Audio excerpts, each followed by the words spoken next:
দিদিকে বলবি আজকে স্নান করিয়ে দেবে তোকে, আমার কাজ আছে অনেক। দিদি দিদি,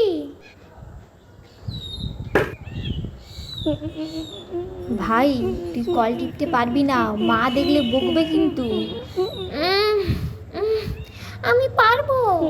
ও মা দেখো না, ভাই একা একা কল টিপছে। বাবান আসছি দাঁড়া, তুই তো আছিস, তুই তো একটু কলটা টিপে দিতে পারিস ভাইটাকে, আর সব কাজ আমাকেই করতে হবে, আর ভাল লাগে না এই সংসার।